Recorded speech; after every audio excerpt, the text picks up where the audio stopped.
Hello and welcome to another edition of your favourite podcast, Insane in the Membrane. Insane in the Membrane. Hello everybody. You see me now. I'm in the booth. For those of you that are watching this on a video, those of you that are just listening to it in your ears, I'm in the recording studio, and I'm in the little booth that we're recording. Very nice too. That's very. You won't want to stay in here too long. I do it at an hour at a time, and then I'm out, get a bit of fresh air. But I've just had a lovely chat with a lovely person. We'll get into that in a minute. I hope you're all well. Thank you to our lovely Patreons for your continued support.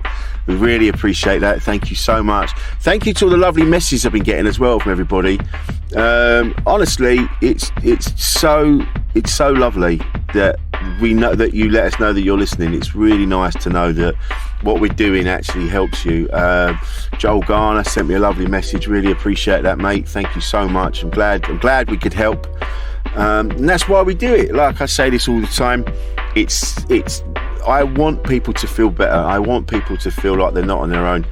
And by having these conversations, people will listen to what the guest has to say, and then they'll go, oh yeah, I felt like that, and hopefully won't feel alone. We talk about this at the end of this episode, because that's what I want. I mean, I go through it as well. I go through phases of feeling great, feeling shit, things happen in your life that you don't really have any control over, and you have to deal with those, navigate those things. You'll hear in the episode I'm a bit fucked up. Today wasn't a good day. It didn't start well. I had a good night last night, but sorry. I had a good night last night, and just coughing and spluttering. Oh dear me, sorry. And then I woke up odd, and then the day just escalated from that. But I'm gonna be fine. I'm off to my gigs after this. We're going to be recording our radio show after this as well, the Tuned Up Time Machine on Islington Radio. That's on Mixcloud and Spotify, so if you haven't listened to that already, you really must, because the playlists are banging. I put a playlist together the other day, actually. I was putting a load of 80s tunes on there, kind of, because every time you see 80s playlists or playlists of certain decades, it's always the same stuff. And I was like, I want, and I was putting together all the ones I like. There's like 10 hours of it now on Spotify. This 10-hour playlist. I don't think anyone needs 80s, the 10 hours of 80s music. But there you are. If you're on Spotify, Rich Wilson Comedian, you'll see all the playlists on there that I've put together. The playlist for the radio show as well. If you don't listen to the radio show, the playlists are all there. So have a listen to that. I love music. It's the thing that keeps me going, keeps me on the level, keeps me going from going off the rails. You know, I love old music, new music. I'm always up for new stuff, and that's the thing as well. Find something that you love and get stuck into it. You know, why not? We've only got one of these, as far as we know, these lives. So get stuck into do the things you want to do. You know, I love my music. That's what I do. So, you know, if you've got anything you think I might want to listen to, chuck it over and have a listen. If not, get on Spotify. If you're on there, I know ethically there's issues and all that, and I pay for it, so I feel a bit better, but I still feel bad. But it's so easy to use. That's the thing. That's the problem, isn't it? It's so easy to use, and I feel bad because the artists don't get any money, but they get like, well, that's what, if they need to just up their game. They earn millions. Just pay people. If it was £1 a listen, it'd be better, wouldn't it, than whatever it is now, half a pence or whatever it is. Anyway, we're not getting into that. So I love doing these. I love you listening, and as long as you love listening to them, I'll keep doing it. You know, producer Paul and I, we have a lovely time together. He's a top man doing top things, and so we'll keep doing it as long as you want us to. Anyway, right. So this week's guest is comedian Tom Ward. Now, I've known Tom a few years. We've gigged together many, many times. He's one of my favourite comics and one of my favourite people. I love being with Tom. We always have properly lovely conversations, he and I. It just rattles along, and we forget about time. And that happened on the episode today. I could have just chatted to him all morning. I just forgot what we were doing. We were just getting into it, because that's how we are. He's been going through it a little bit. We talk about that in the episode. And he's very open, very honest about what he's going through, what he's been through. We talk about religion a bit in this one, so if there's anyone who's of a religious bent, listen, you believe what you believe, it's up to you, but it's just our opinions, and it doesn't really you have your opinions, we have ours, and it's, you know, so hopefully we won't offend anybody, but you know, we all think differently. So just let you know, that's in there. It's a lovely chat with a lovely dude, and you know, so anyway, I'm rattling on again. Coming up in a minute is Tom Ward. A podcast from producer paul.co.uk. Insane in the membrane. Do I need my video on, Paul? Well, yeah, can we use a bit of the video? Would that be all right? Yeah, sure. Yeah, it looks really good. Okay, good. Yeah. There's a bit of background clutter, but It's all right. It looks rock and roll, that clutter. It looks cool, mate. Morning, I mate. like that. It looks like Kensington Market, 1989. I like that. Sorry about that. You all right? Good? morning. Yeah, I'm all right, man. Yeah. Excellent, mate. Excellent. I always sit and wait until we've finished all the tweaking of the sound and everything, because this booth is like, it's great, but you don't want to be locked in here for too long. Yeah, it does look very small. It's a bit small. How's it going? What's going on, Tom? What's happening, bruv? What's happening? Yeah, it's all happening, isn't it? Yeah. Yeah. Yeah, busy time, man, busy time. Good. I had to MC a punch up on, when was it? Friday? Yeah, I did the beer keller in Manchester, and I'm just getting started. I'm 3 minutes in, and you could feel it was already building up. There was a pressure between two tables. Younger they were sort of like early to mid 30s, dress shirts, quite well to do, pissed up pricks. Bless you. They're already going off on one. They were annoying another table of blokes that were more my age and, you know, bald heads, you know, and Stone Island. And I was like, right, well, this is not going to go well, is it? I'm 2 minutes into my set, and one of the lads just launched himself, Bruce Lee style, over the table and just lamped this other fella. And The thing is, when a fight kicks off in a gig, it's not like the whole room goes like Wild West. It's like there's just a corner of it like moves, like starlings. It just kind of goes like that, and everyone's like, whoa. And I ended up getting the crowd to sing Close to You by the Carpenters while we waited for it to calm down. So Wow. that was my week. So was there security involved, or? They arrived, they were brilliant. They handled it, and then a load of high vis security. So it's in the Printworks, which is like a massive kind of complex in the centre of Manchester. Yeah, I've And gigged so there. they arrived, and then I'm stood there on stage, and then one of the managers, she arrived, sort of stood next to me, and she's like, "What's happening?" And I went, "Oh, babe, you've missed it. You've missed it all." I was like, man. "Good job. These are benches and not chairs. It would have gone off." So Was this yeah, the Comedy Store gig? It was, yeah. Oh, man. It was good fun. I did it a few months ago, and it was just kind of, it was no tension at all. So it's quite weird to imagine that room suddenly full of coked up men just sort of egging each other on or whatever. I think there's a pressure building between people. I think, and especially we're into February now. I was talking about this the other day with my wife Kate, and we were both saying how fucking tricky it is at the minute. And so I think a lot of people are under a lot of pressure, and these things are they're going to start to happen a bit. I think not necessarily just in comedy gigs, but you see videos all the time of people just losing their shit in a coffee shop. Yeah. I think Yeah, it's, you know, I definitely have those moments where I'm like, oh, okay, is today the day where I finally do something public that I can't ever live down? You know what I mean? Yeah, it's yeah, always yeah. threatening, isn't it? If you just, as the tension builds, you're just praying and hoping that someone doesn't look at you funny that you think you can take. Do you know what I mean? Because most of the time, the pieces don't join up where you're not only anxious, stressed, and angry, but then someone looks at you. And you're like, do you know what? Let's do this. Let's fucking do Let's this. fucking dance. Do you know what? So I've had one of those days today when I had loads to do, and we were out last night at a gig, and Kate and I sort of sat. We just had a nice time. We were working on her show. We were sitting on the sofa. We had a glass of red wine, and we were joking, and we came up with some new material. So we were buzzing from that.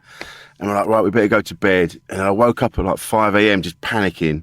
I had this mad dream that all my teeth had fallen out while I was talking to Dave Vanian from The Damned. Oh, wow. Yeah, so I was like, oh God, because so that's obviously a stress dream. Dave Vanian being a big hero. Last thing I want to do is all my teeth fall out in front of him. Yeah. And so that happened, and so I woke up and I was like, I've got to go. So I was in the lounge for a bit, just laying on the sofa. Got back to bed, went to sleep, and then I was aware that the alarm was going to be going off at like 7. So I'm like, all right, get some kip, and I'm really trying. Went off eventually. Next thing I know, Kate's waking up and going, we stepped through the alarm. I'm like, oh, for fuck's sake. And then you're up and you try not to be stressed. So you're like, I made breakfast for us and she was getting ready. And then I shoved that stuff in my bags and be away for a few days. And then, but then you're aggy, aren't you? You're aggy. You're just in you. And you're like, it's just, and then I got to the studio, dropped a whole cup of coffee on the doorstep. So to clear that up, got in, sat. I'm just like, right, just pull yourself together. We're talking about booking people for the gig that we've got going on.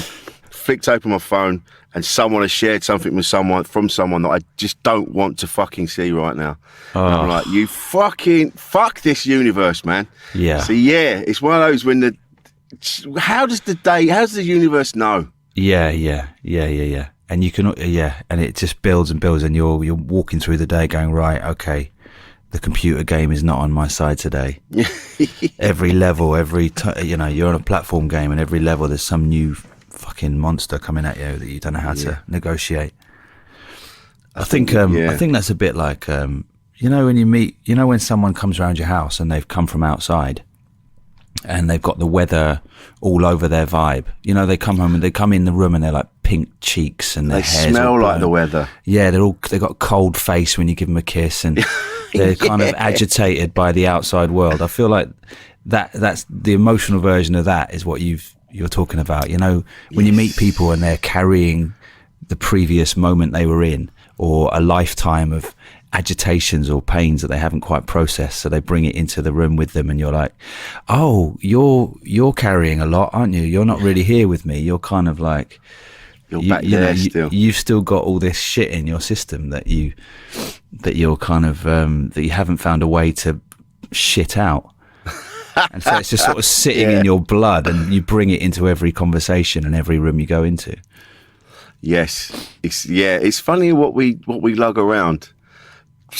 Speaking of which, we got our back room, spare room in our flat, and it's just full of boxes that I packed in 2014 when I moved from Greenwich to Charlton.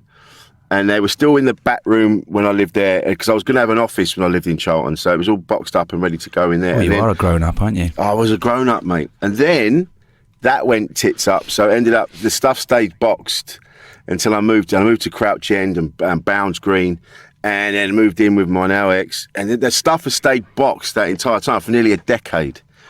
And I just went through it the other day, and I'm like, I don't need... There was like old...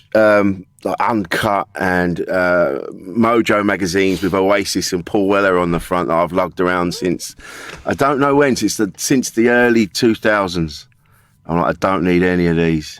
This has to go. This is old rich. And I got rid of it, and it felt fucking amazing. Yeah.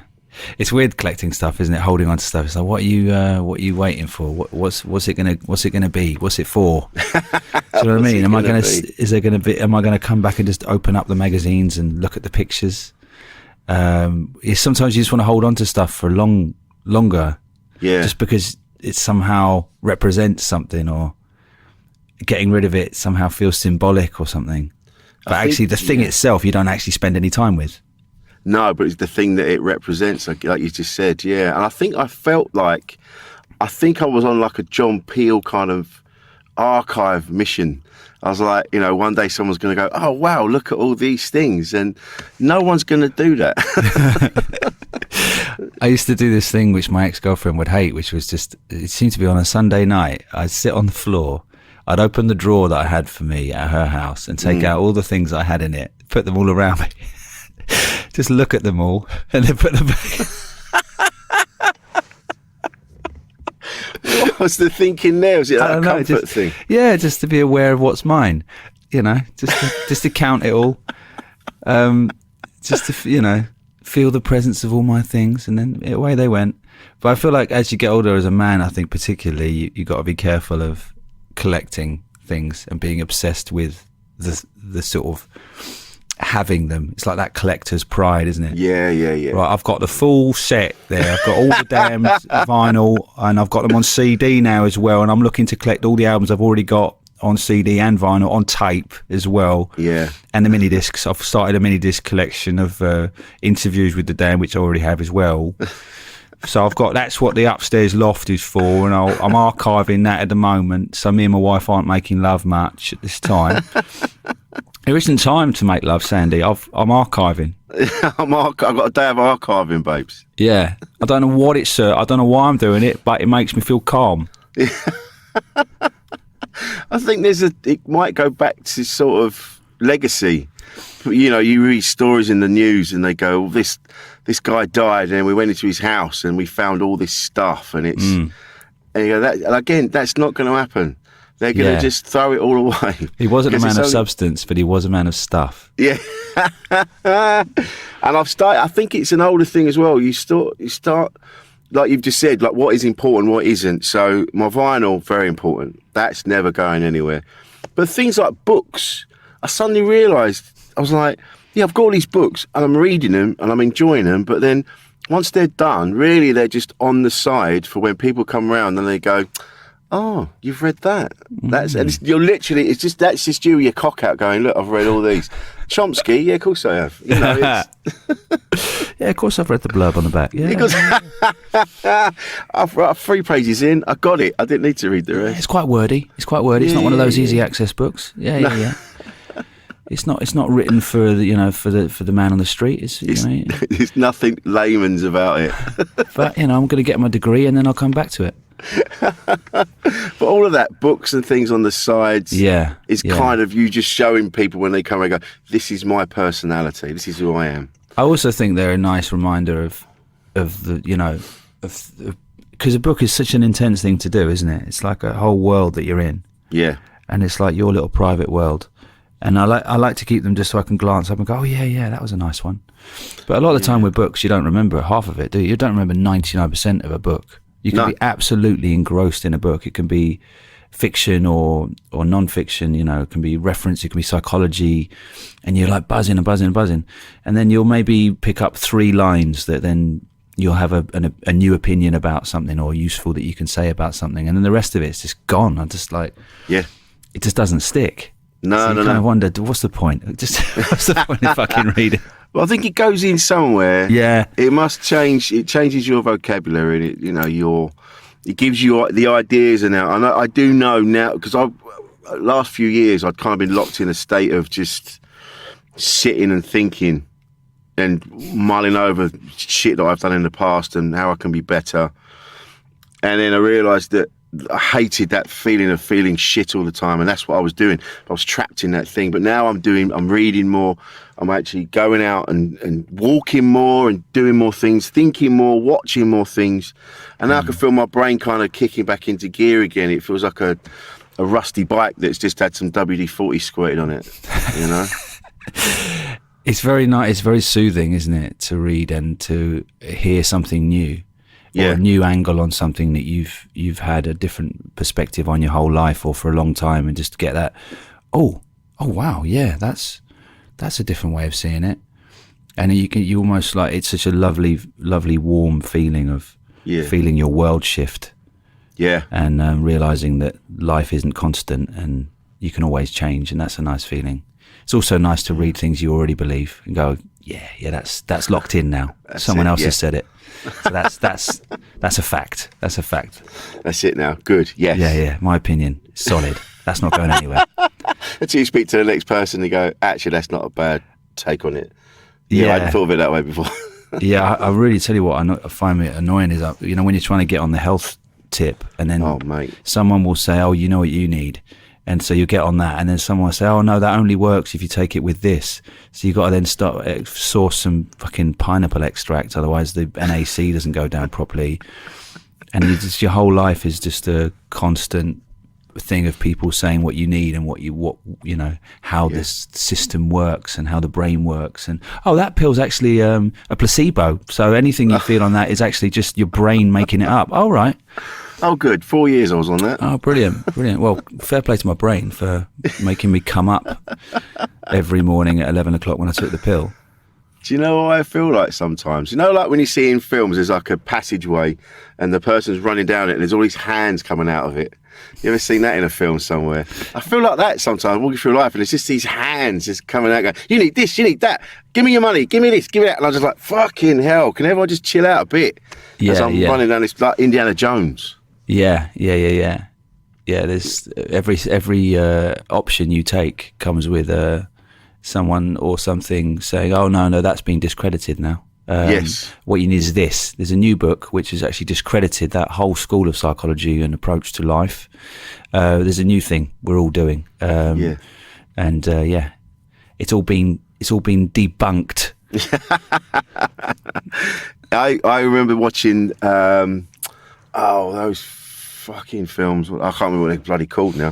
The Conjuring. That was it. The Conjuring, and they did one about the Enfield haunting. There's a famous house in Enfield, famous story, and there's tapes of it. You can hear what's going on, and the kids were getting flung around in their bedroom and things like that. And then it all got debunked. But I still, after watching the film of it, I still went there with my ex, because I only lived up the road, so we went to the house. Even though we know it's been debunked, we were still standing outside the house going, that is a creepy fucking house. Thinking that there were people like moving the curtains and looking, and we were just, it was like 1 o'clock in the morning and we were shitting ourselves. Well, it was the bunking had done its job on you already, so the debunking, debunking has got to debunk some long-standing bunkage. There's a lot of bunkage in there. And a lot of bunkage is about believing it. And if you truly believe it, then debunking it doesn't mean anything. I think you're right. It's easy we hang on to the bunkage, don't we? Even though someone will stay in front of you and go, that's not right. It's not true. We've actually proven, we've debunked it. And they go, yeah, but I was really comfortable with my bunk. Yeah, it was the right fit for me. I didn't mind my feet dangling off the end. I'm having that now with meds. I'm taking Prozac, or I've stopped taking Prozac because people were saying it's a placebo. Oh, there's new studies that have shown, blah, blah, blah. I'm like, okay, but it definitely changed my life. And I'm now sort of going, all right, so was that all an illusion? Was that all just... But people have been taking that for years, so it can't be. Well, yeah, but it's saying there's new studies that show that it says if you tell people that they're going to take something that is helping them and making them well or is supporting them, their brain will go, all right, cool. But I don't know, man, because I've taken stuff that didn't work that I was hoping worked. And this definitely worked. It definitely worked, even though it's been debunked. I'm like, fuck your bunking, man. This is every morning I took this, and then I was on a constant sort of calm throughout the day. I was like, everything bounced off me. When you're a little bit high, you've taken maybe a bit of MDMA, or you smoked a joint. Yeah, which I don't do anymore because of the terrible doubts and voices. Oh, dude, I know. But that feeling of nothing can touch you. Mm-hmm. Yeah, people can say shit to you. Your life, you can have those stressful mornings, and you just go, "It's all right." Yeah. I'm like, is this all my brain just making this up? Well, we talked about it because we saw you the other week, and you said you've been having a moment where you were coming off of it, and now I remember now you said you'd come off of it, and now you were just fucking annoyed at everything. So there must have been something in it. If you've gone from being completely calm, unless your brain is just so in tune with, I don't know, man. It must be something in there. I definitely respond to whatever it is in MDMA. Like when I used to do MDMA, it was like a part of my brain, and I'm sure everyone has this on their drug of choice, is that there's a part of my brain that goes, yeah, this is the thing that's missing from every day. Yes. I'll be out at a party and I'll be so chilled, so high, so happy, so well-intentioned, so well-meaning, so completely open to anything or anyone that I'm talking to or I'm around, to the point where you can be around, when you're on MDMA, you can be around like pretty aggressive people or even like menacing people. I remember hanging around with people who were in gangs and just talking to them, and they were really nice to me, and they could tell that I was a safe place to talk, and that I wasn't judgmental. And I had this guy saying, "Oh man, I've got a bit of a man crush on you." I was like, yeah, I'm not going to say anything just in case you then have latent homophobia that, you start smacking me. Do you know what I mean? Yeah. But I love you, but I hate you because I love you. Yeah, I didn't know I was gay. You fucking you fucking what? you meet Stanley. But yeah, I was just aware. I was always aware that if I had a bit of this every day, then I would be like, life would be sweet. So when I was on Prozac, I was like, this is the feeling I was chasing on the MD. This is the that feeling of just a kind of calm mood, being able to hold, being able to feel comfortable in my own skin, to feel all right wherever I was, not to get overwhelmed socially, that kind of stuff. So I was like, okay, there's definitely something in this that's in that drug as well. I've realised now throughout my drug taking years, and it wasn't all the time. It just there'd been phases of like, yeah, and then we didn't do it for ages. But I've realised now, when I was taking them, I've always managed to keep one hand on the ground. It didn't matter what I took, where I went. I've never really been totally obliterated. I was always managing to hang on. And because people have told me about their drug use, and they've told me what they've seen and what they've experienced. And I'm like, I don't think I ever did experience it to that level. I think because I was too busy trying to hang on, that I never really cut loose and let go, And so I haven't really. Yes, I think MDMA was the one where I went, yeah, I could travel around on this. And do this. Yeah, this would be nice. Bounce around on this cloud. Yeah, like a monkey on his cloud. This is amazing. But yeah, I think growing up there was always something I needed. I was always on the move, always needed something. And so, of course, I started to, you dabble in all manner of stuff, looking to fill that gap, trying to find that thing. Really, I think it's only now I'm older that I realise that you can't feel spectacular all the time. It's just not natural. You're going to have days like today. I'm in such a fucking shit mood. And I know, but you see, I can feel it right there, and I just want to I want to call someone my cunt, but I'm not going to, right? But that I know, but that's because I'm tired. That's because I've rushed around this morning. Yeah, I'll be all right later. Yeah, and I mean, I think as you get older, you do have more of a sense of calm and get your head around things. I think it's a nice place. I think you realise maybe that you've been here before. That's the good, as you get older, you recognise a little moment you're in, or a spell you're in, or a bad patch, and you go, all right, I've been here before. Yeah. You kind of, even just the familiarity of it makes it less overwhelming, maybe. There's that, yeah, and I think the things that are stressing me out, there's some stuff that I'm still dealing with, just financially, and at the end of the day, I just had, just now, whereas when I was younger, I'd be like, oh, fuck. Now I'm like, what's the worst that's going to happen? They can't take anything. I haven't got anything. They're not going to put me in prison. It's not that bad. There's not really much they can do. They're going to have to figure it out with me. Yeah. And you go, once you get your head around that, you go, yeah, they're going to have to figure it out. Have you been putting the strip clubs through as staff welfare again, Rich? $300,000 a sides. Where is it? $30,000. What are these sides? Yeah. No, I haven't. I don't go to strip clubs. I had that conversation with somebody the other day. Never been my thing. Debt collecting. Yeah. Yeah, the debt collectors came around. So, Mr. Wilson, well, I know we've spoken about this before, but these receipts. 400 quid on lube. I mean, Wilson. No, it's not my thing. But yeah, you kind of get your head around stuff, don't you, as you get older? You kind of go, yeah, what's the worst that can happen? I also think when you do get sad as you get older, it's also comes with an extra layer of, oh, fuck, this again. Which that's the flip side of getting older, is that you kind of spot the same old shite coming round if it does come back around, and go, oh, I thought I'd done this. I thought this was done. And then you realise some of your memories and your pain is now 25, 30 years old, and it's like, it's fucking vintage, do you know what I mean? Yeah. And it's like, oh no, I'm still defined by some shit that happened in 1992. It's like, you're the only one that remembers that. You've archived it. No one else remembers. Yeah, so it's in you, and you kind of gone, all right, so I've done all this therapy and all this stuff, and I've built a life that I'm really is the life I want and need. And even then, there's this thing hanging around. And it's that can add to the psychological element of it. That's almost like a director's commentary going on over the top. It's like, oh wow, yeah, you haven't fixed this, have you? This is still there. So that's the flip side, I reckon. Well, I think it's as well when you have an unusual start in life.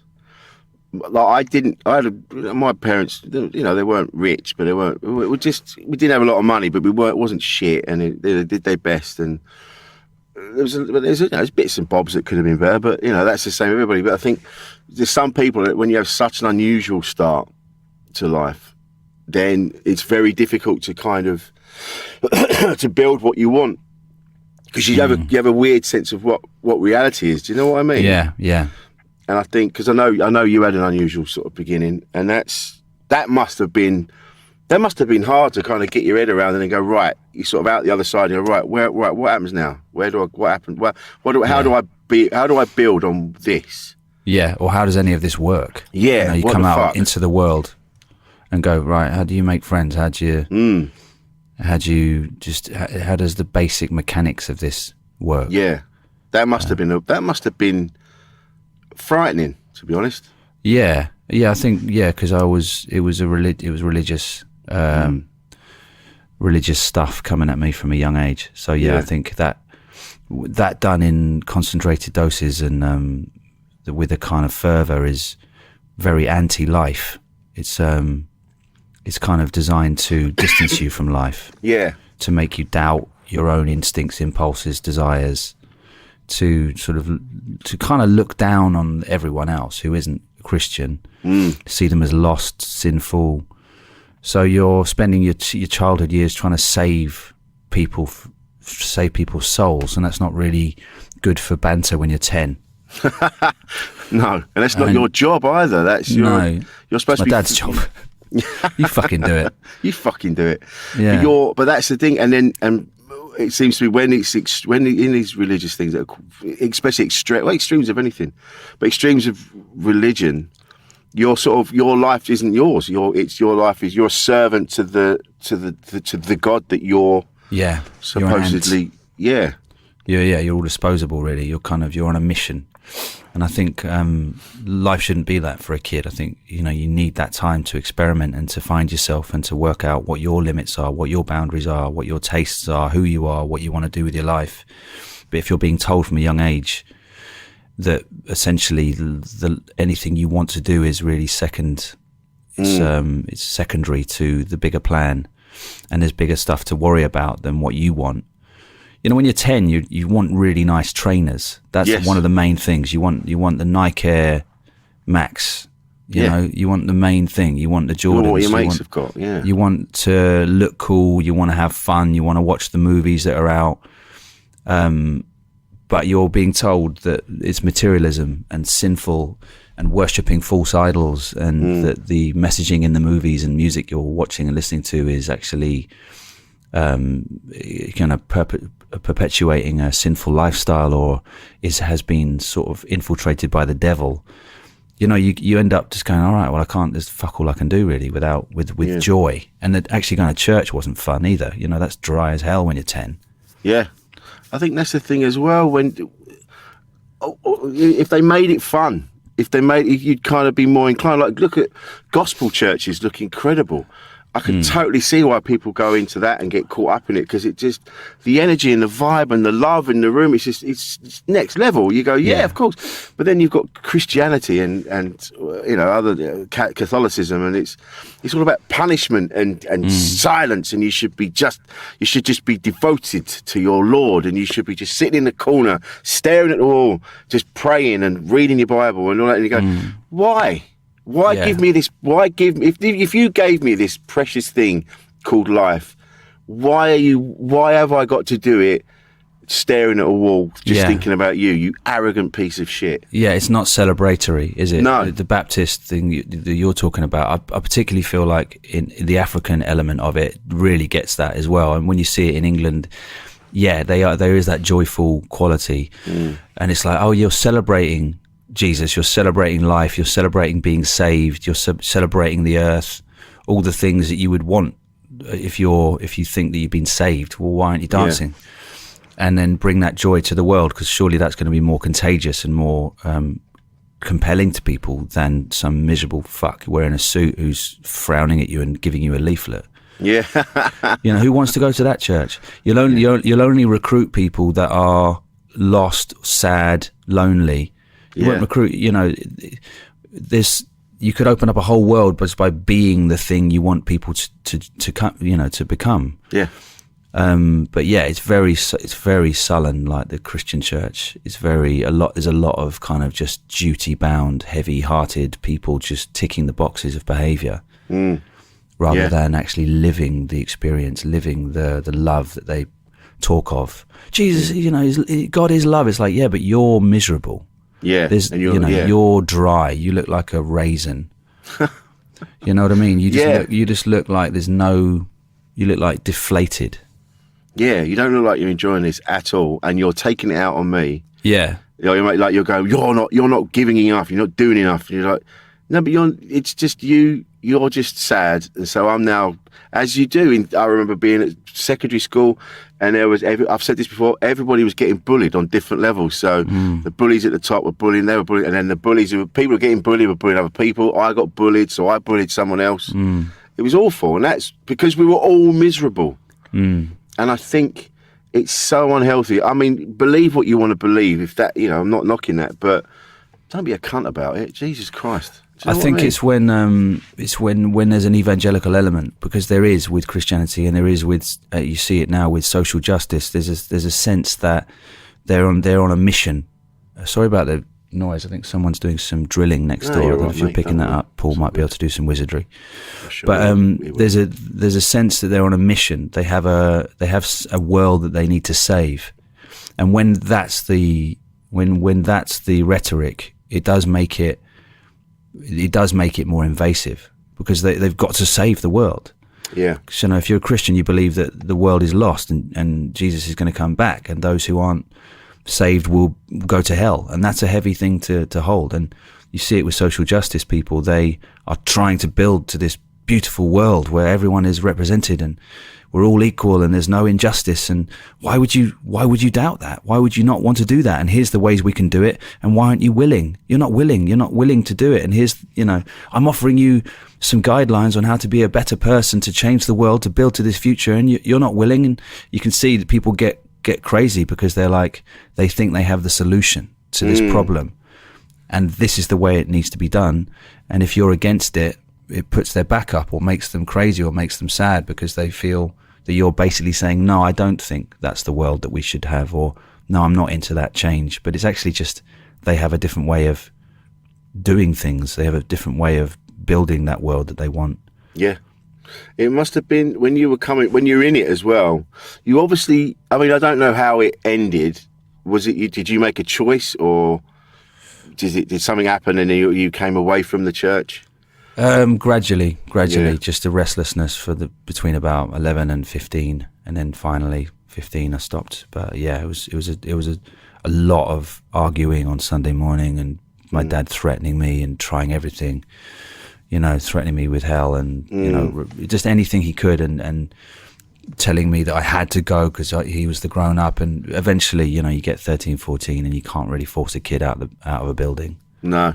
Or into a building. The thing. So you must have had, all the way along, you must have had that, there's something more to this. There's something more than this. Do you know what I mean? That pushed you on to go, in the end, do you know what? Absolutely fuck this. I'm out. I think I probably did. Did, because when I was about 11, 12, I came off the tracks for a while, and I was just enjoying life for about, I don't know how long it was. In my head it was a year, but I think it was probably only a few weeks. Because I was just ecstatic. I was swearing. I was swearing so much. I was like, all this energy was coming out of me that was just like repressed anger, and just being able to express myself. Yeah. And I was funny, and I could say the stuff I wanted to say, and I could banter, and I could give it back if anyone was shit, Yeah. Before I had to swallow it, turn the other cheek, not swear, not even have sinful thoughts. For about, I don't know, a few weeks, maybe a few months, I was just me. And I was just like, this is amazing. So I think it's like, when they send, I think it's the church, is it the Mormon church or the Amish? They send you away for a year when you're in your Amish, late teens. You go away into the world for a year, to see how the world lives. And then if you don't want to come back, you don't have to come back. Yeah. But it's a way to test that you're solid, that you're proper, and to give you that insight into what you have by seeing how other people live. But I think maybe those few months just gave me an insight into who I am. And then my dad got hold of me again with the fear, and I got back into shape and was sort of doing the thing, but I don't think my heart was in it. No. I was just trying to avoid hell, and I don't think fear is enough to hold you for long once you've tasted how life can be. For me personally anyway, I think other people maybe fear does work long term, but I just felt so incredible those few months. Yeah, I bet. So yeah, I think I probably had a glimpse there. I think it's that if you think about, if you are one of those people that sort of mulls things over, thinks about it, instead of just accepting, like someone telling, like we've already said before, like someone goes, "This is how it is," and you go, "Okay," and then you go, "Well, this is heaven if you're good, and then there's hell if you're bad. You don't want to go to hell. That's woof." And then they really hammer home the hell bit, and you just, oh my god. And so, if you believe it, and then you know. But if you've got that in you where you kind of go, "Hang on a minute," so. Okay, so I've just got to spend my life I'm worried about going down there, and there's only a chance I might go up there. Yeah. But I've got to worry about, I'm probably more likely to go there, so I've got to really worry about that. Yeah. But I, if I'm really good, I collect enough tokens, I might get to go there. But that's not guaranteed, so, but watch out. It's like, if you start, when you start, you go, that doesn't make fucking sense. Yeah. None of this makes sense. And that's when the fear starts to go away. Do you know what? Dilute a little. Do you know what I mean? Yeah. But it does make sense if it's what you're raised in, even if it doesn't make sense, if you know what I mean. That's the thing. You question it, and then they just say, "Oh, the Lord works in mysterious ways." That's the one that comes back at you. Yeah. And then also, Bill Hicks has a great bit about this, where there's built-in logic systems that keep it protected. So if you start to sound persuasive in your argument against it, people will say, "Oh, the devil's got hold of you." Oh, yeah. So if they find themselves going, "Oh, yeah, you got a point there." No, the devil's here. Oh. So the persuasiveness is the devil. Yeah. And questioning it is doubting it. But the Lord works in mysterious ways. So if there's any big blank in what seems to make sense about the dogma, where you go, "Hang on a sec, that seems a bit..." Oh, the Lord works in mysterious ways. He has a plan. We're not privy to his plans. You know, it's like, oh, brilliant. So I've just got to cognitive dissonance that, have I? Yeah. And just carry on, pretend that I didn't see the crack. That's that leap of faith, isn't it? It's that kind of, okay, all right, well, I'm here now. I believe it. I'll just go. And whoever came up with that phrase, he moves in mysterious ways. Yeah, must have had the rest of the day off, because all of his little buddies just went, "You fucking nailed that, mate. You smashed it, mate." There's no getting out of that. That's going to keep the people down. That'll keep the people down. Yeah, that'll stop them fucking each other. And while they're fucking each other behind doors. But this is the thing. This is the thing, isn't it? It's like all the people in charge tell you not to do this, that, and the other, whilst they're at it. And you just, like the minute we're in this, this cost of living crisis, and you're standing there in front of the members of parliament going, "This is fucked. You need to start doing something about this. You need to start actually helping the people rather than talking about the economy and inflation and all these things." It's like, help the people, the economy will grow. If you do that. Yeah, and they go, "Yeah, but there isn't any money, but we can't really do that." As they're being handed handfuls of money and they're shoving it in their pockets as they're talking to you about there not being any money. And it's the same thing. Always the people in charge manipulate the people down the bottom, and it's never. It's human nature, isn't it? I don't think they're empaths. I don't think you can be an empath if you if you're raised in privilege and then just ushered through to the next, the next level of power. It's like, how can you possibly have any care? How can you possibly really know what it's like to live and to have that 10 years where you're struggling away, trying to make money and trying to, get where you want to get in life? And I know they'll have their version, and there are honest politicians, but there's a hell of a lot of businessmen and women, essentially careerists, Yeah. People who just who want to reach the upper echelon of that job.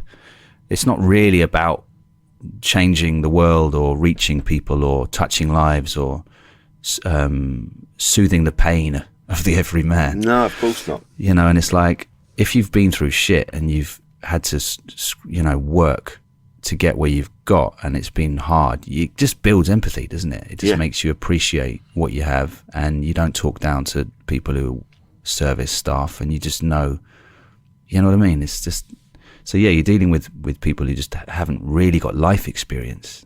Yeah. Exactly. Who are pulling the strings. Exactly, because they're just born into that life, and they go, well, you're going to be doing this or this, so don't worry about it. And you know, do you know what? We were watching. There's a TV show called You. Yeah, I've seen that. And we watched it last night, and there was a bit. They were in this big stately home, and people are getting bumped off and this, that, and the other. And Kate said, I just said, these people are fucking awful. And she said, yeah, but they're not real people. And I went, oh no, this is true. These are people there's people like this that just don't give a shit. Like they'll send poor people off into the woods to hunt them. You know, I was getting on this mad. I don't have much of a chip on my shoulder, but I'm like, these people don't give a fuck about us. Yeah. They genuinely don't see us as people. Yeah. You know. And they're in charge. And why would they? Why would they? You know, I don't know. It kind of breeds a certain type of sociopath, doesn't it? Politics. The ones that do well. It's an operation. It's a exercise in skill and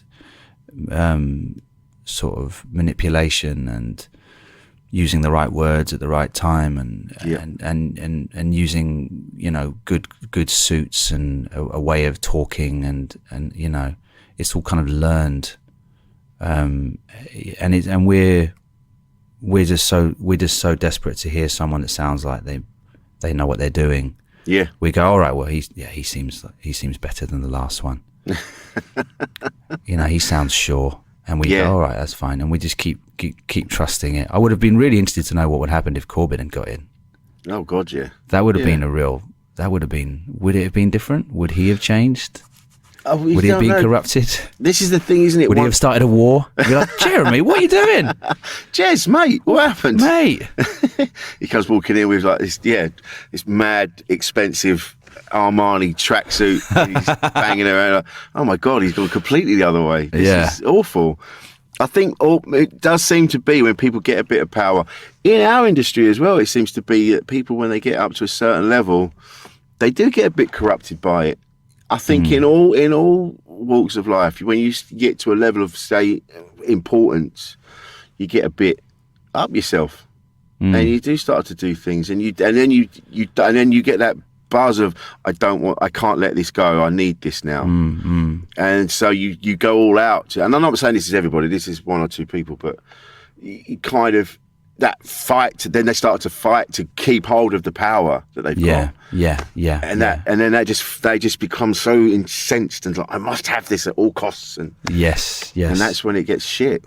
Yeah. They're hooked into the lifestyle or the status. The status, yes. And that's it. Now they want that. That's the drug that they're getting their biggest hit from.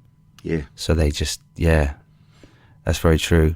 I think luckily I have enough erraticness in my mental health to that keeps me humble, you know.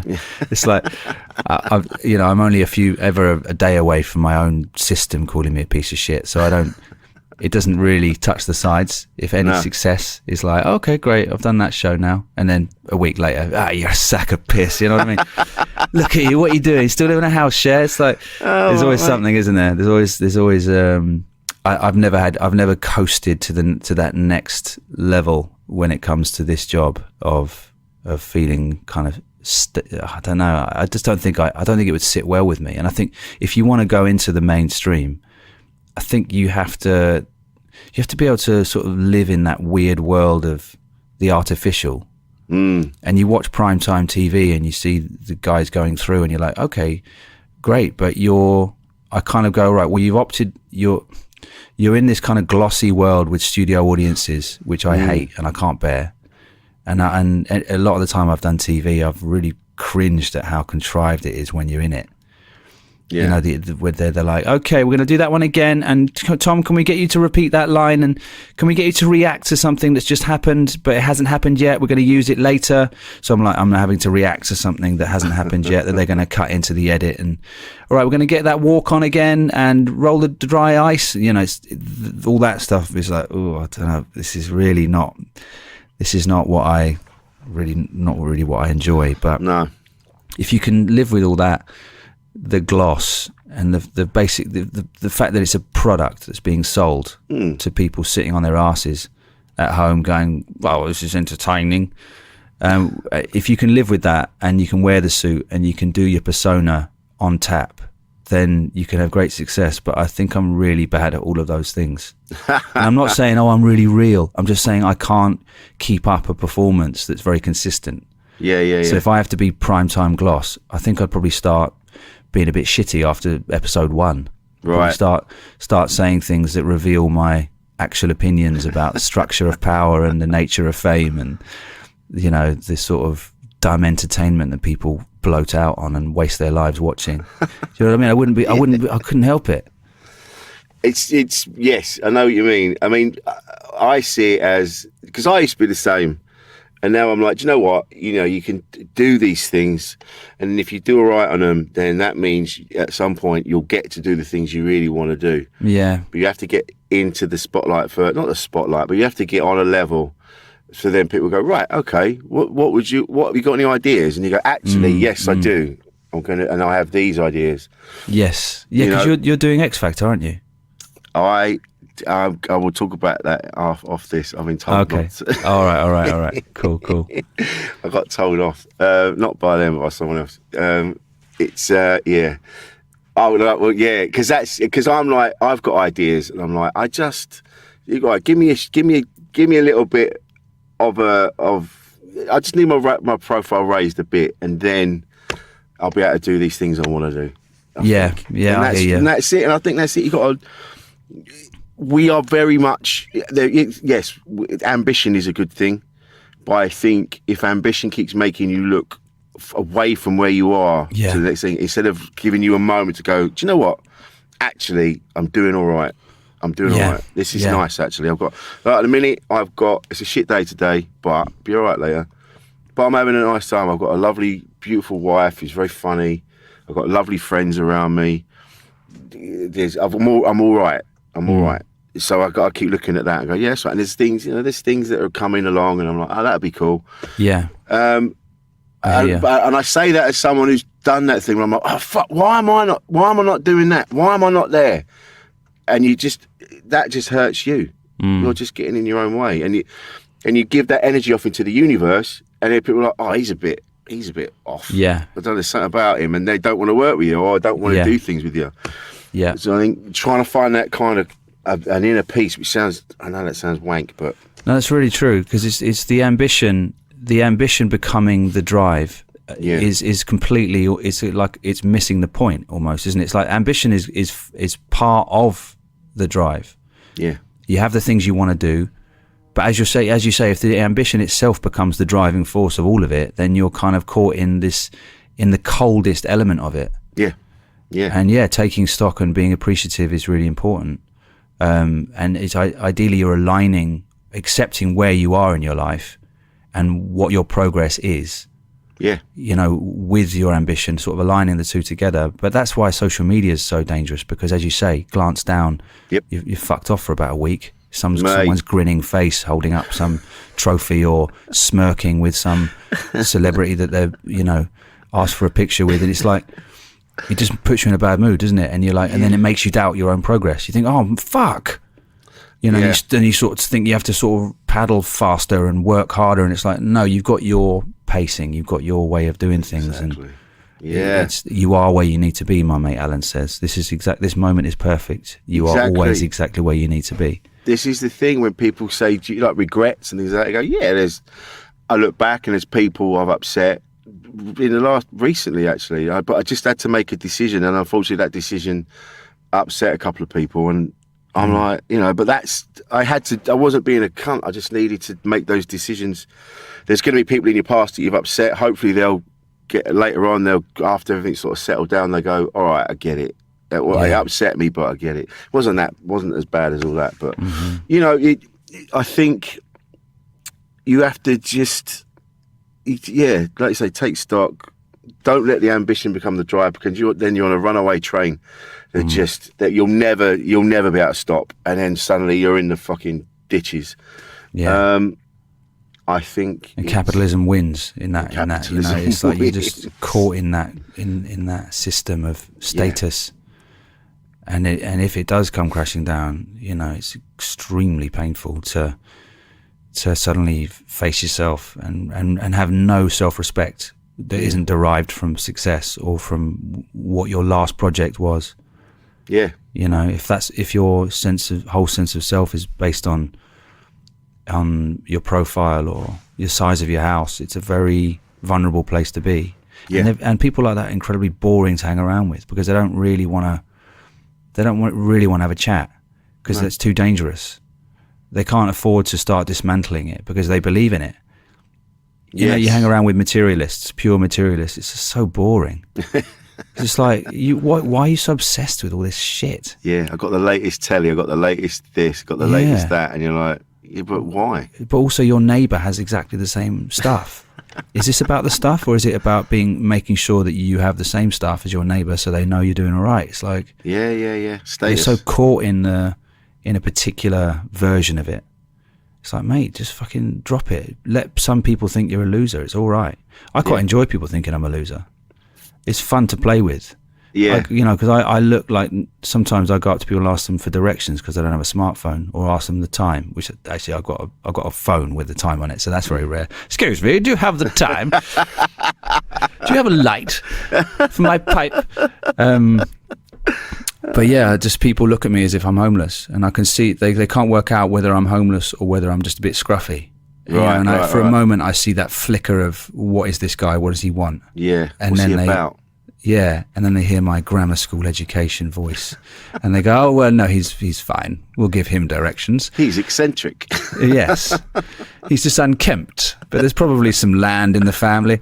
Yes, you head up there to the left, and but yeah, it's fun to. I've quite enjoyed playing with that, or not playing with it, but just seeing how people think I'm a loser. I remember when I started doing comedy, you know, people would make comments and, oh, we do comedy, or, you know, when you hit 30, oh, you're getting on. It's like, you have to be prepared to be a bit of a scumbag in comedy for a while, you know, by other people's standards.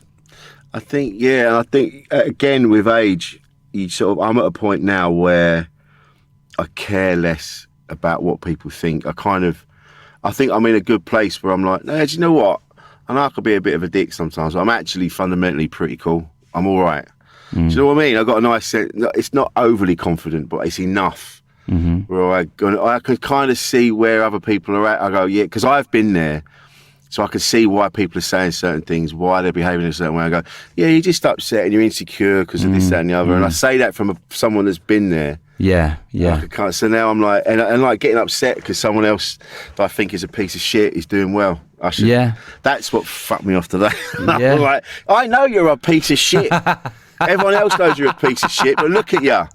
And I know that person would be really happy knowing that I was upset about it. Yeah. It's up and down, it fluctuates. One minute I'm confident, I'm fine. Next minute, you're a piece of... Yeah. Imagine getting to a point where you can scroll through social media homepages and not be emotionally thrown off by other people's lives. That's the dream, isn't it? It is the That's dream. the true test. That and going to see your mum and staying calm, I think. You know, when you go and see your mum, that's a real test. There's that line about, if you think you're enlightened, go and spend the weekend with your mum. You know, that thing when people go down the meditation and yoga, and then they think, yeah, I'm really transcending, and then you go and hang out with your mum then. Yeah. But yeah, scroll through the home pages, hang out with your mum. Let's see how much you've really changed. Do you know what I mean? Because otherwise, this is all just lovely words. Lovely words. Yeah. But now you're well out of where you were. You have built a life for yourself, a successful life. Let's be honest. You've done, I don't mean to sound patronising in any way, shape or form, but you've experienced, compared to a lot of people's, yours has been an extraordinary life. From where you started out to where you are now, but you're not where you want to be right now, but you're in a better place than you were. Yeah, to be honest, I'm only not in the place I want to be right now because I've come off the medication and I'm having to renegotiate my real feelings for good and for bad, and it's messy. And the pills took away the sharp, the rough edges of that and gave me a consistency which is now not there. So yeah, but in general, I'm very happy with where my life is. I'm on tour for the first time. I've done some great shows. I just adore comedy. It's the only job I could do. It's the perfect thing for me, and it's because it's being on my own, and I need that, and I need not to have a boss, and I need to be able to have my ups and downs, and it not imagine with our moods and our stuff going into an office every day, we'd fall out with everyone. Yeah, my desk would be upside down by lunchtime. You're like, what? He's on Mock the Week, that fucking bastard. I'm not even a comedian, but even I know he's a wanker. That, honestly, but you know what? This is the danger with medication, and some people absolutely need it because their chemistry is so out of whack for whatever reason. But and we all fluctuate. But I think that's the thing. Life is abrasive and it's got edges and sharp bits, and I think people now they'll say, oh, I'm a bit. I don't like to go to certain. I don't like to go to certain social situations because it makes me anxious. My anxiety, and you go, that's life. Yeah. You're going to experience uncomfortable things. You can't have it smooth and not jagged. It's not going to be good for you. Yeah, you're never going to do anything. You're never going to go anywhere. The fear for me. I quite like being in situations now where I go, this is new. This is awful, but I'm going to figure this out. Yeah. The sense of achievement once I've got through it, because I'm quite shy fundamentally. I've said this to loads of people. So when I go, this is why I was drinking too much. I was having a couple of pints and then I was like, but then I'm like 2 pints in, I've got the sweets, but I'm like, fucking, let's have more pints. So it was getting out of hand. But you need fear and you need jagged bits. You just need them. Otherwise, and then because then when it gets calm for a bit and it's nice, you're not going to experience that. Yeah. It's everything's just it's just in the middle doing nothing. Yeah. Feeling nice, but essentially it's like you're having your rent paid. Isn't it? Someone's paying your rent. It takes something away from reality, which is important for the full picture. I think so. So I think you're right. I think there is this kind of sense that we must avoid all of our bad feelings or the harder feelings and only do the things that make us feel comfortable. Yeah. All the time, and you do lose out on basically a lot of pain, and pain is the thing that makes us bigger, I think. It does. Makes you stronger. Makes you more sensitive as well to other people and yourself, and you become more compassionate and more aware once you've gone through suffering. And that's the thing, I don't want people to suffer, but at the same time, I feel we're becoming far too self-involved. But when I listen to people, it's all about what they want to feel, how they want to feel. And you're like, yeah, man. All right, cool. But what about everybody else? I hear like a lot of comedians now, a lot of newer comedians, and it's like 20 minutes of like, you haven't spoken about anything that affects anyone else. Yeah. Which is why I kind of, when I was always worried about getting older, but now I'm just like, I don't really take people seriously. I do respect people and love people who are young, but I don't really I find it hard to take them fully seriously until they've been smashed about by life. Yeah. You know what I mean? I just like, if you haven't had a heartbreak or a death in the family, or if you're not financially independent, then I can't really take you seriously. And I can respect you and treat you as treat you nicely and be with you, but I just feel like you aren't an adult. You aren't an adult until you are on your own 2 feet, have navigated these things, appreciate how lucky you are, and don't take things, what's the expression, narcissistic injury. Yeah, right. You know, okay. taking everything before. personally Yeah. when something bad happens. And why is this happening to me? And it's like, it's not happening to you. It's happening, you know? Yeah. And you're just taking a weird kind of, taking it personally. Yeah. And that narcissistic injury thing I associate with quite young or just very privileged people who are just always, you know, as you say, just always talking about their own thing and their own experience and their own emotional landscape as if it's fucking fascinating to everyone else. And it's just, do you know what? I do remember when I was younger, and I was probably in the same place where I was very self-involved when I was growing up. I know, because you're young, and you're just like, I want this, and why have I not got that? And and you think you're the most important. You think you're the main character in everything. And then I know talking to a few older people when I was young, and then they went, "Come and see me when you're 40. Come and see me when you're 50." And then now you go, oh yeah, I get it now. Yeah, absolutely. You go, oh yeah, I didn't have a fucking clue. Yeah, and I think when you're acting out, that's also a thing. That thing of, if you're doing anything for effect, like we were talking about status a minute ago, and how people's ambition is literally all the thing is the drive. But if you're doing stuff for effect for other people, yes, that's also a thing, isn't it? It's like that's not really living, is it? It's not. I mean, not living. It's just you're not really. The reasoning, the intention behind what you're doing is flimsy. Yeah, and dependent on external forces. Yes, that's why I was doing it. Yeah, I was just doing it. I wanted to be portrayed in a certain way. I wanted people to see me as whatever I can't remember. You know, I wanted them to see me as a cool dude. When I was younger, I wanted to think I was a tough guy. You know, I wanted people to see me in a certain way. I was portraying myself in certain ways so that people go, "Oh, he's a cool dude. He's this. He's that." Yeah, yeah. And it was always for other people, as you've just said. Always. Yeah. But I think you need to do that in order to go, oh, it's almost like you need to do all these phases. There's just no way around it. You've got to go through it. You've got to go through the various facades. Yeah. Just to face them and see what they're like. You know, because we're raised with them, aren't we? Films and TV and just products. Everything's a product being presented to us, and we go, oh, that's exciting and dazzling, and we get hooked into it, and then we want it, and then we have to do it in order to realize what's real and what's junk. Yes.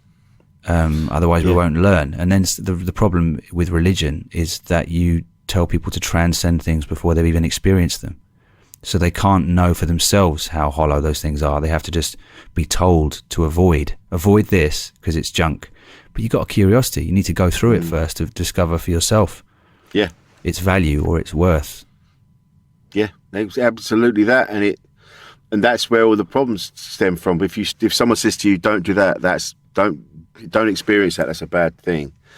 But if you you've just nailed it when you went, but if you've got a curiosity about things, you're going to start looking. And then you're going to be in a weird position where you're trusting the adults that are supposedly that have your best interests at heart. But then there's this world where they're going, but that's terrible. And you're like, but is it though? Is it really? Yeah, but also they've done the fucking stuff themselves. Yeah, exactly. They did it when they were younger, before they converted, or when they went off the rails when they were young. And they're trying to project their experience onto you. Well, I've done it. Trust me, darling. This is very bad. I had lots of sex all through my 20s.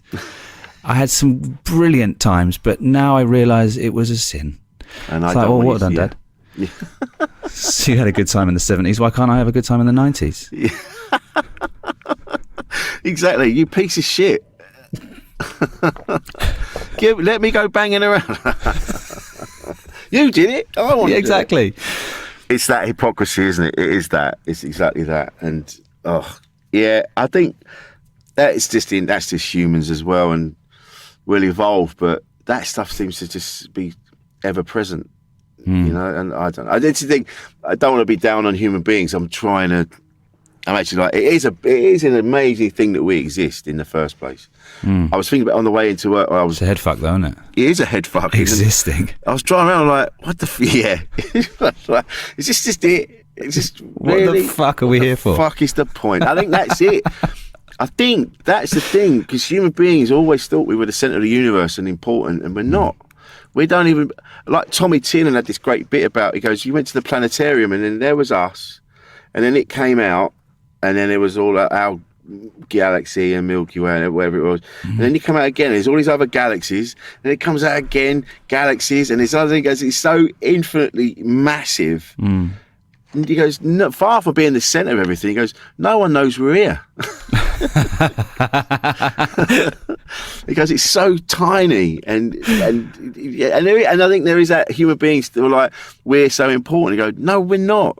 We're part of a moment in time, and then one day the planet will shift again, and we'll be gone. But there'll be whatever else is running around. We'll have the wisp. I'd love to see that. I'd love to see what comes after us. That'd be interesting, wouldn't it? I wonder what it'd be. Would you just be like light? Or one of the other animals will rise up and take over. I think the monkeys will come to land. Daddy Longlegs will finally get his moment. Striding around. This is my time. So what happens now, Tom? How are you dealing with the changes in you with these? Now you're coming off your medication. Have they explained to you that there's a time where it's just like coming out of your system? I've read up about it and watched a few YouTube videos and talked to my shrink about it, but it does take months. I think, I've started taking cyberpsilin, the mushroom. Yeah. That's been you microdosing? Yeah, twice a day. But I think you're supposed to stop after 5 days for 2 days. But I've forgot, and I've done it for 9 days, and I was feeling a bit washed out yesterday. I was like, why do I feel like I've just come back from a festival? But yeah, I've been microdosing on that, and just getting used to the awkwardness of life and how easily irritated I am, and just it's a fiddly one, but I'm up for it. It's tricky with a relationship though, because I've been seeing someone and she's got used to me in a certain way. And then if you stop taking the pills, you're a different person, which means they experience you as a different person, and then the whole relationship is different. Or it feels that way, though it may not be that way for her, but it's definitely causing me some because normally off the drugs, I find it hard to be in a relationship, and that was why it was so good. I'm like, okay, shit, I really don't want to lose this person, but I am struggling with my own moods being so up and down, and then having to do that in close contact with someone else. It's very immediate, isn't it? Your relationship, it's like having a bloody mirror following you around everywhere you go. So you see, you can't avoid yourself, and with friends and family you can avoid. You can sort of not speak to them for a week or two, but girlfriends don't take that too well. No, I think we are able now to be more vocal about how we're feeling at any given time, rather than, and it can be clumsy, I've said this on here before, but just to blurt out one day, to just go, do you know what, I don't know why I feel like this, and I don't know why, can you help, or can I just have a minute, like maybe not to say it as aggressively as that, but do you know what I mean, just about, I do it all the time now. I just go, do you know what, I'll be stood by the sink, I go, I just don't know why I feel so aggy, or I just feel odd, and then we talk about it. And she's like, and then we go back and go, well, maybe it's because that happened last night, or you had something to eat that's disagreed with you, or you had that wine last night, or whatever. But I am, and it's always clumsy. Kate does it as well. She says, I just feel a bit sad. All right, well, what's happening? And then we figure it out. And I think communication is important, and it doesn't necessarily have to be, hey babe, can we have a chat for a bit? It can just be, I feel fucking weird. Yeah. And then you got to work from that, really. Be messy with it rather than feel like you got to make sense. Yeah, exactly that. I think that's where we're trying to stay in the framework and go, right, if I don't, she's having a really good day, I don't want to, and you could just go, oh, you're having a great day. I just feel a bit weird. I'm just feeling a bit off. I don't really know why. I don't want to ruin your day. I'm just telling you. So if I seem a bit odd, it's because I feel odd. Yeah. Yeah. Which is definitely better than just being odd. Yeah. And then going, I'm fine. And then hoping that they just get it. Yeah. Yeah. Shouldn't you know? Can't you see that something's up? Yeah. I want you to tell me what it is. Yeah, come and find me and make it better. I don't want to have to tell you if I'm feeling bad. You should be able to tell from the angle of my eyebrows. Well, that's the trouble, isn't it? We always want the other person to guess. Yeah. And it's just never going to be right. I'm over here when you're ready to guess what's wrong. But Tom, you're going to be all right. I know you will. Oh, yeah? Can you guarantee that? Absolutely, mate. I can. Yeah. Well, we've got it on recording now, so if I turn out fucked, I'll be like, Rich, I want my money back. I didn't know he was going to shoot all those people in the shopping centre. He said it doesn't matter what I do, that I'll be all right, and that he loves me. Rich said it. Off the car park. I love it at the bottom. I'll be like, Tom, come on, mate. It's going to be fine.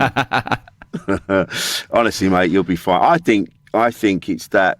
I think you're one of those people that, medication did make you feel a certain way, kept you kind of level, but I just think you're one of those people that it's just more interesting when you're not, when you're experiencing those shitty bits.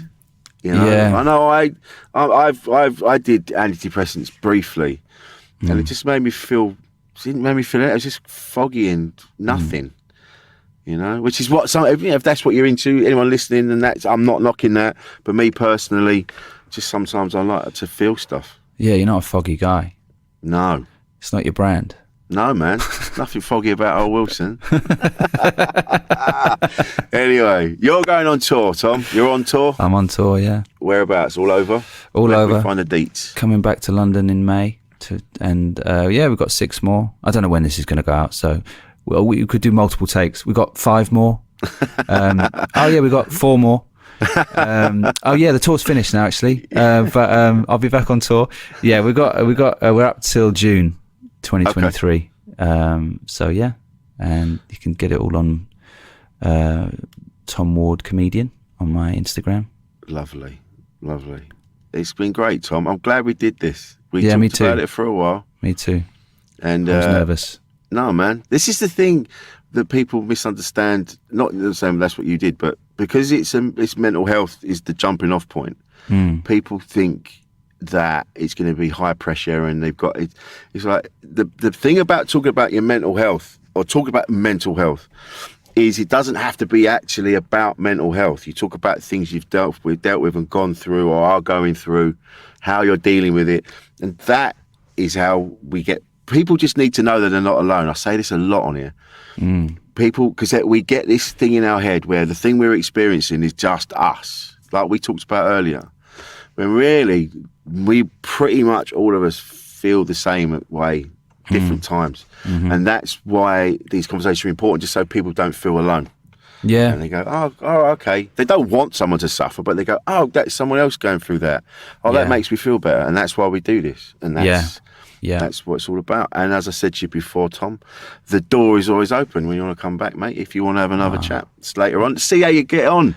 I'll call you maybe we can do it from prison. Do it from prison, yeah. Oh, we've not done that yet. Yeah, the follow-up interview when you've told someone everything's going to be fine and they've taken it the wrong way. That's it, yeah. And you've got cornrows and you're all like Will Ferrell. A neck tattoo. And a little teardrop. And you're the king of you're the king of your whatever it is. I've never been to prison, so I don't know. Of the wing. I'll be like, oh, Rich. Oh, that's Rich Wilson. That's my boy. He said he told me to do it, actually. Yeah. He's my boy. He's all right, he is. Yeah. He's a good lad.